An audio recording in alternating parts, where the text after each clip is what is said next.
Hi everybody, my name's Sophie and I am the host of the Talks with Ruby podcast, and I'm here today. I'm really grateful that Oritsé has given me some of his time to have a little chat with him. Come on now. All right, nice to meet you. Lovely to meet you too, Sophie. Yeah, Looking fabulous. Thank you very much, I appreciate that. I'm dressing for the weather. It's awful outside, so everything cover up, you know. Listen, I'm not dressing. I got pretty much a string vest. Okay, so I just wanted to welcome you to Brum. Thank you. There's obviously a lot of cities that you travel around doing your tours. You're touring currently, aren't you? Yeah, Up until, right. Is it next week? Yeah. Till next week. But, you know, obviously the solo shows are, you know, we're still going. We're still going to be traveling after this tour as well and up and down the country. So. Okay. So out of all of the cities that you've been to, throughout all of the years that you've been, you know, with JLS, and obviously now you're doing your solo thing. Tell me which one's your favourite in the UK. In the You're UK, putting me under pressure. I am a little bit. You don't have to say Brum, but just be honest. What I'll say is the Birmingham crowd audience is unbelievable. Okay. Like being at the arena, like we have been over the last few nights. Yeah. The energy, there must have been about 15,000 people in there. Wow. Crazy. So, you know, Brum as well, I've got a lot of family here. Okay, have you? So I love being in the city. Yeah. So it's more than just work for you then being Absolutely, in Birmingham. you know. Lovely. My family were at the show last night. Oh, that's amazing. Oh, fabulous. I suppose that adds to all of the excitement as well, isn't it? You know, coming to Birmingham, you're not just coming for the fans. Absolutely. No, that's a good thing. And I also heard that Brum's got the best yard food as well. Is that not true? I'm not going to call out any names. I don't want to get into trouble. Right, I don't want to get into trouble. Let's not talk about it. But there are some good chefs in Brum. Okay. Not going to lie. Okay. Yeah. Do you want to shout out your favourite? What? No, it's all good. We you know, I like food all over the world, but you know, I'm just trying to find out how the yard food is down here. Okay. Well, I don't know. Maybe you can let us know that a little bit later. Post it on an Instagram story or something, when you manage to get some. Okay. So you was just saying about, you know, going to the arena and how everything was electric and you know the vibe and everything. Yeah, the vibe's crazy. Can I just say that I've actually been to a JLS concert? Oh, you have? I have. Many years ago. It doesn't have to be a guilty pleasure. I didn't say it was a guilty pleasure, you know. I was going to say that it wasn't necessarily for me. It was my niece. Okay. So my niece, she's 26 now. Okay. But this was when she was young. She was growing up. I think she was maybe about 12 or something. Come on now. And I took her. It was a Christmas present. Oh, perfect. Yeah. The concert tickets were a Christmas present, Love and that. you and you know your fellow bandmates were literally all over a bedroom wall. You were you were her favourite. Thank you were her favourite at the time. So I said, okay, we'll get her some JLS tickets. And we went, and I was actually I really enjoyed it. I think you did a little Backstreet Boy medley and everything. Oh, you were at the, I know that tour, yeah. Do you remember? Yeah. You sound very surprised though. You know what it is? I actually enjoyed it. No, because I didn't go for me. You went for her. I went for her, but I was... By default, you enjoyed it as well. Cool, say no more, we're good. No, really enjoyed it. And there's a photo somewhere, I'll have to dig it out. Okay. And she's got the, it's a black scarf, black scarf, and it had the colourful tassels on the end. Yes, it was that tour, you remember now? That. Yeah. Yeah, so it was many years ago. And we were sat next to Alexandra Burke's family. Of course, Alexandra, that's my sis. Yeah. And we took photos with them, her brothers and her mom. Oh, yeah? It was lovely. Okay. Yeah. But enough about me. No, I just wanted to let you know that. Thank you. But no, I'd really enjoyed that show. That's so, beautiful. Talk to me about your solo career. Talk to you about my solo career. Yes, let me know. Well, basically, I've been preying your socials a little bit and, you know, noticed that, you know, you seem to be really enjoying yourself. It actually looks like, it doesn't look like work to you. Like you are having a blast with this solo career. It's like, who let you out the box? Do you know what I mean? So tell us about it. How, you know, I've noticed you've got like you know, the Afrobeat sound and everything, and all that vibe going on, which is fantastic. Because it's really catchy, very vibey. Okay. So I like it. You're feeling it? Yeah, I am. Okay. I am. So where did that inspiration come from? My culture. my heritage, my upbringing. Yeah. I grew up between the UK, Africa, and the Caribbean. Did you? Yeah. Okay, which countries? So, Nigeria. I lived in Nigeria I moved from the UK to Nigeria from when I was about 15 years old. Yeah. And I came back to the UK when I was, I think, just over 18. Okay. I went from being a boy to a man in Nigeria. And then when I was a small child, I grew up in Trinidad and Tobago. So I was going to be an island kid. But then I came back to the UK, and then we were kind of traveling back and forth. And obviously, I was in Jamaica a couple of years ago as well. So I've always just been traveling back and forth between Africa, the Caribbean, and the UK. That's excellent. And just soaking up, all of that inspiration. Yeah. I grew up in a family where music was powerful. It was on 24/7. You had the old vinyls. Oh yes, me too. And I used to love when my dad used to ask me to put on a vinyl for him, and I used to carefully put the needle down. I'm telling you, just trying to get in the right space. Yeah. So the music of Bob Marley, Marvin Gaye, all the way into Lauryn Hill, Fugees, D'Angelo. Rest in peace, D'Angelo. Rest in peace, D'Angelo. This was all the music I grew up around and grew up with. And then when I moved to Nigeria, I was listening to like P Squared and Star Plus and Two Face and Fela Kuti and all these different artists and musicians. I'll have to research those. Yeah. But I'm trusting that, they were good influences on your musical journey. The forefathers of Afrobeat. So kind of when you see Oritsé Williams' music, when you see my music, ultimately it's an amalgamation. It's influenced by all that. Plus it's got that kind of UK funky house R&B vibe as well. So when I go in the studio now, I just have fun. Yeah. So you say. I can tell. I can tell. honestly, I don't overthink it. I don't overthink it at all. I go in the studio, I'm with my people, and we're just writing and flexing and making music, and the whole experience is always just like a party in the studio. It's like carnival every time. I can imagine. Yeah. No, that's good. But that's what it's meant to be like, isn't it? Because what was the point in transitioning into something completely new if it's just going to be the same? No, exactly, it's about evolving, isn't it? Absolutely. And finding something different. Absolutely. Got to go where your passion leads you. Yeah. Very profound. Yeah. So, in terms of like transitioning from being in a group setting to your solo career, like how have you found that? Because you grew together, didn't you? Like a brotherhood, because you were together for many years. Absolutely. So I first had the idea to put the band together when I was in Nigeria, actually, and then when I came to the UK, that's when I started to go down the path of putting the group together. Yeah. I didn't initially think I was going to be in the band.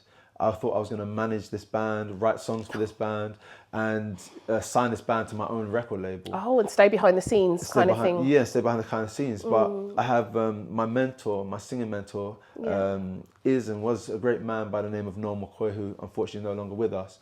And he was one of the pioneers of the acid jazz movement in the UK. And I was his protege. I was a student of his. And Noel was the one who said to me, Oritsé, I feel like maybe this time right now, maybe you should be in the band that you're putting together. Okay. And then later on, the solo thing can evolve. Okay. And so I listened and I decided that, okay, I'll put myself in the band. And it was obviously, a great decision. Yeah, it was. And I bet they were actually... they welcomed having you as part of the group as well. Well, yeah, absolutely. I mean, for me, it was. You never know where life will take you, right?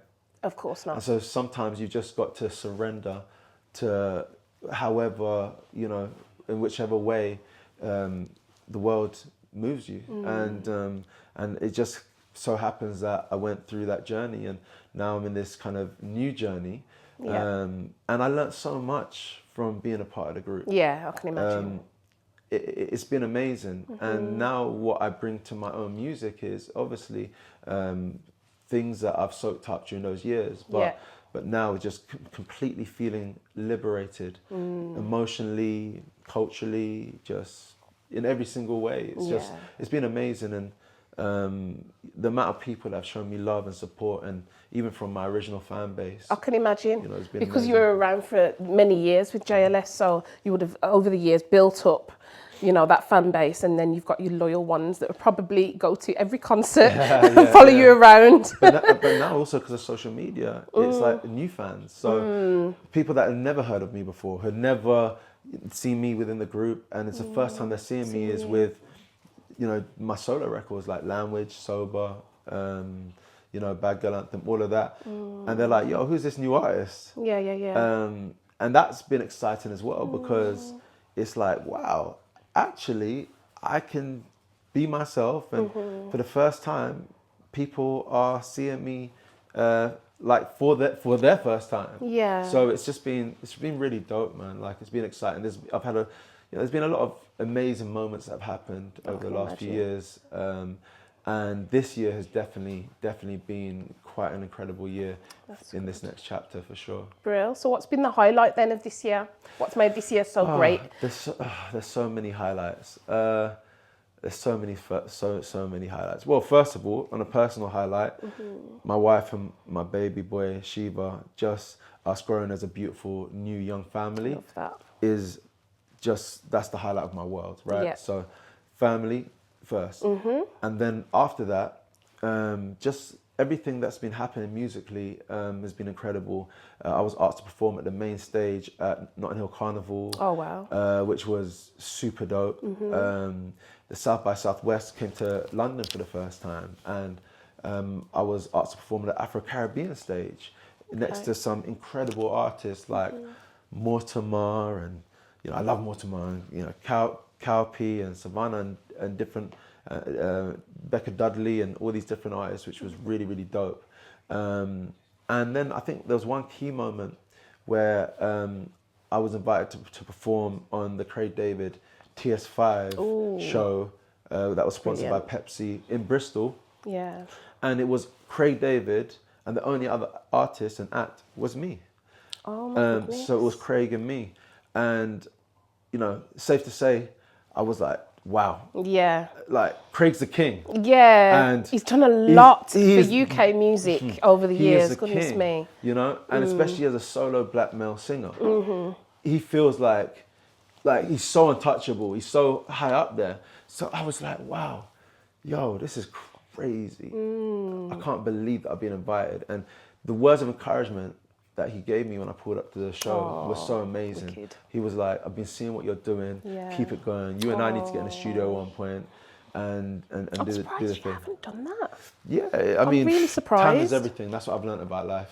Oh, goodness me, yeah. That resonated. Yeah, I know you must be like really busy, and obviously your schedules have got to both be clear at the same time, haven't they, for you to get together and do that? But that would be amazing. Yeah, that would be amazing. A big collab. For me, that would be one of the highlights. Of course. Like in the solo journey for me. Yeah. Because like I said, he's a king, man. And that is something that I actually wanted to ask you as well. If you could be on the stage with anybody at all, give me your top three. Top three? Yeah. It doesn't have to be somebody who's, popping right now. Yeah. But just out of just anybody that you've looked up to over the years, Okay, influenced so you. I'm gonna say one, Damian Marley.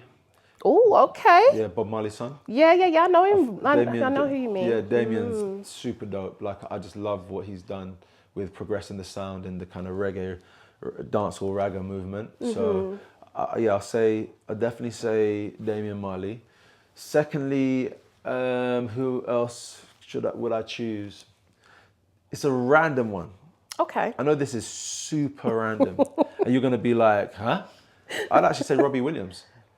I can see why you say that. I'd actually say Robbie Williams. That man he's next level different. Like, Yeah. I wasn't a Take That fan. Yeah. However, when he went into his solo career, Yeah. and you see a different side to him. Yeah. Like, I don't know, his personality. Yeah, I think And his some of his solo music I actually quite like. Yeah. Did you see what he did with Wiley and Lethal B? Yes, They and that's performed what I'm together. saying about his Yeah. personality. Like, when I saw that pop up on my Instagram, I thought, is that Robbie Williams? Yeah. Nah, he's dope. Honestly, like really he's a dope. vibe. He's a vibe. He's a vibe. He's a vibe. So I can Yeah, see he's a why vibe. you've said that. And then, thirdly, I thought I'd just throw, a curveball there. Then thirdly, I'm going to go with my hero, Lauryn Hill. Oh my God. I have to. Yeah, so Lauryn Hill, she's my hero. Yeah. If that ever happened, I might just cry for about a year. I think we all would. No, honestly, she's amazing. She's one of the main people that I can say that I grew up listening to, and I still listen to just as frequently now, alongside Erykah Badu, alongside Jill Scott. Come on now. You know, Let's take a long walk around the park after dark. Conversations. Stimulation. Relaxation. Oh my gosh. Yeah, man. Nah, she's a whole vibe. Yeah. Yeah. I even I remember when they did the verses. Yeah. Remember their verses? I remember, yeah. I dressed up, I wrapped up my head, I Did put on you? my makeup, I was You drinking that? my wine. A little bit incense. I did all of that. Yeah? All of it. Come on now. Because it was lockdown. Yeah, man. You know, what else could we do? Of Apart course. from, we weren't going out, we weren't dressing up. So I did the whole Nubian thing and watched that with my wine. Come on, Nubian Queen. It was amazing. You It was think, amazing. But no, there were some good picks. Really good yeah, picks. yeah. And Damian Marley, now, he's not one of my favourite artists, but I understand why you've picked him. But with him, I feel like he's Welcome to Jamrock album. Yeah. Welcome to Jamrock. Yeah. That album, for me, holds a bit of sentimental value. Okay. Yeah, when I was pregnant with my son, he's my eldest.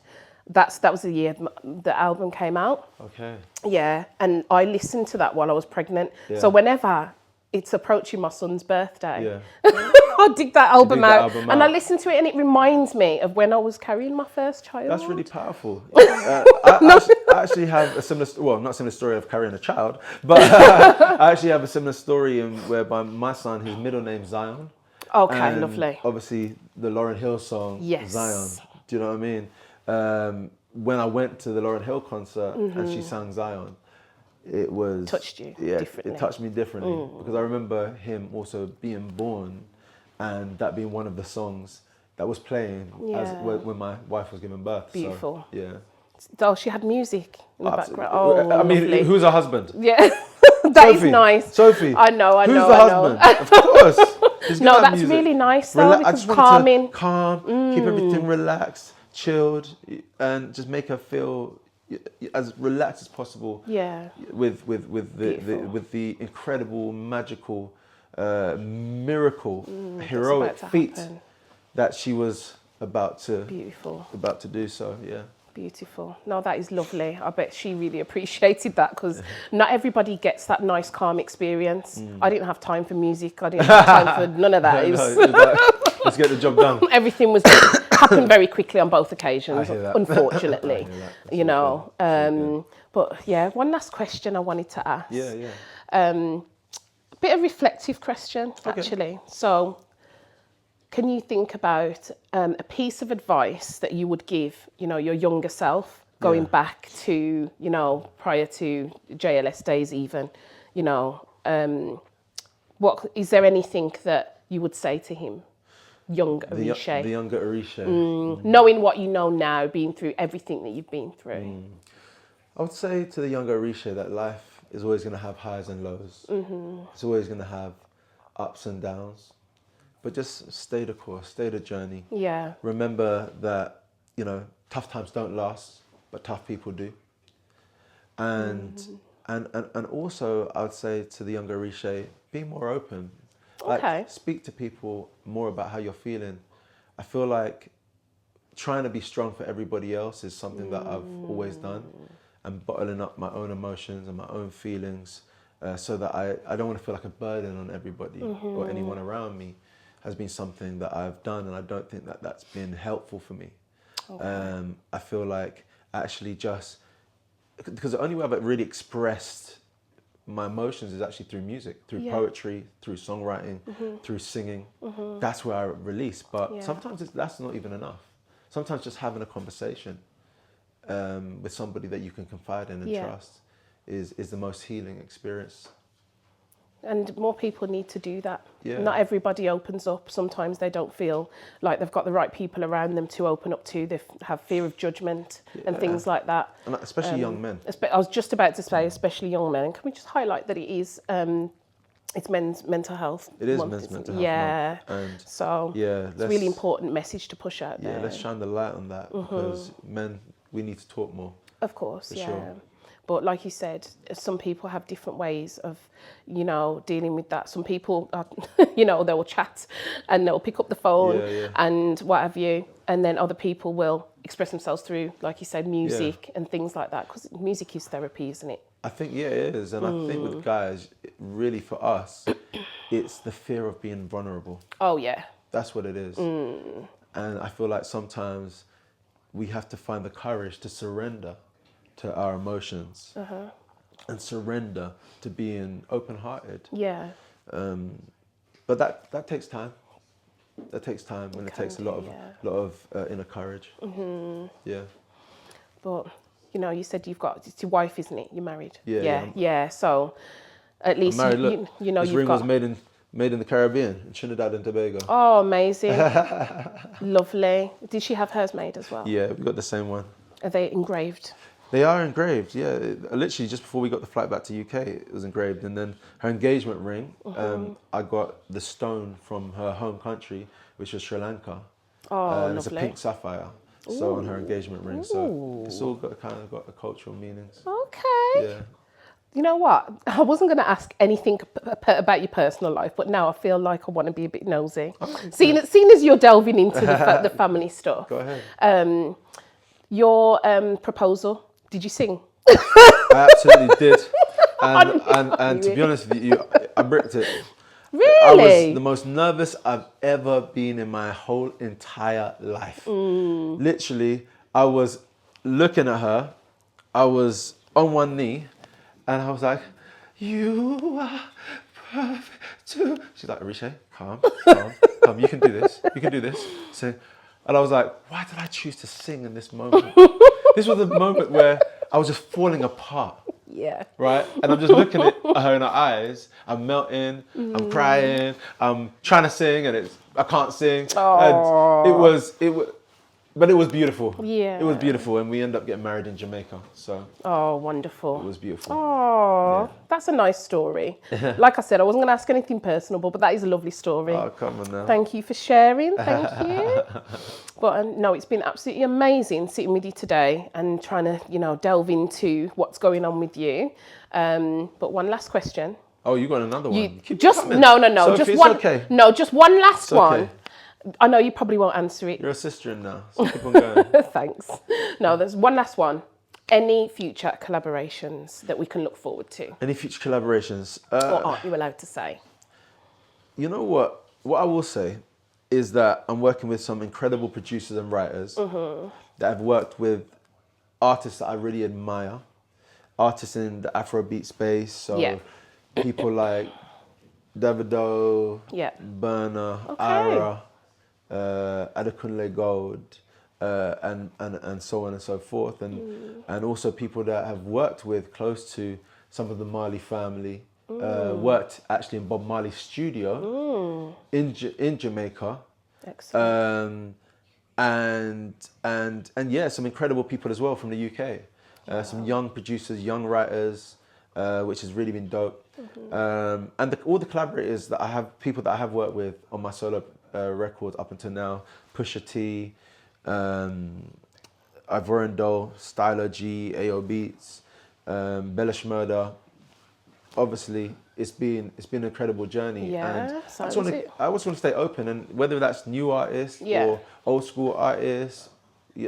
For me, I'm just open to working with people that want to just make great music and collaborate with someone like me, and let's just kind of bring the energy into the studio and into the room, and let's just have fun. And like you say, you see me lighting up when I'm out there in this new chapter, and that's what I want to keep, that vibe and energy, and I want to invite people into the OW experience, which is the Oritsé Williams experience, right? Somebody said to me that every time they hear my record or I drop a record, it's like a carnival anywhere I go. Okay. And I like that. Feedback. That was a nice analogy. Feedback. So then anytime Oritsé pulls up, it feels like carnival. It feels like summer. It feels like sunshine. And if I can continue to make people feel that way, then for me, I'm doing exactly what I love. That's it. Perfect. Are you going to get your son into music? this rock and roll thing. I don't know, man. Listen, I feel like you just. I thought you said you weren't going to ask any more questions. It's a sticky one because it's so weird. Like we had his first birthday party, and a big producer, which is a good friend of mine, was there. Yeah. And he was like, he looked at me, he said, I could see stardust all over your boy. And I was like, don't. I was like, that's beautiful, but I'm scared. Like, I'm gonna, whatever he wants to do. Obviously, I'm gonna back him. But I definitely want to open up, different experiences that aren't just music to him, so that he can have a widened palette of things that he might be able to get into. Yeah. Just because dad does music doesn't mean that he needs to do music. It's this rock and roll game. It's crazy, and I think for my son and for my children, I would love for them to have stability, and I'd love for them to not be in a place where they're going to be criticised and scrutinised and judged. And compared to you. And also... Because that's what happens, that's what happens, If my son said to me that he was going to be a computer scientist or he was going to work at NASA at the space station, I will be celebrating. I'll still celebrate if he wants to write songs, but and also what I think people don't realise, and this is just for the young people as well, is that there's many more jobs or many more incredible things you can do in music other than being on stage and being at the centre and being up front. And I think that's something that people don't teach the kids. You're right. Because everything that you see is, the artist, the singer, the person that's on stage with the mic, with people are showing love and adoring them. That's all you see. But there's so many more, songwriters, producers, stage managers, tour managers. There's so many jobs that are so incredible in and around music where you don't only have to be the artist. Of course. You see what I mean? So yeah, that's what I mean. I just want to open up all the world of possibilities to my children. Yeah. Sorry, you've got two? Yeah. Oh. So I've got a first son, and then I've got my baby boy. Lovely. Yeah. Congratulations. Thank you. But no, definitely keep going. Love to see what you're going to be doing next. Thank you. Excited for to continue watching your journey. So yeah, good luck with everything, and thank you so much for having a little chat with me today. Oh man, God bless you, man. Thank you, love and respect, man. Every time. No problem. Good luck with the rest of the tours. Thank you.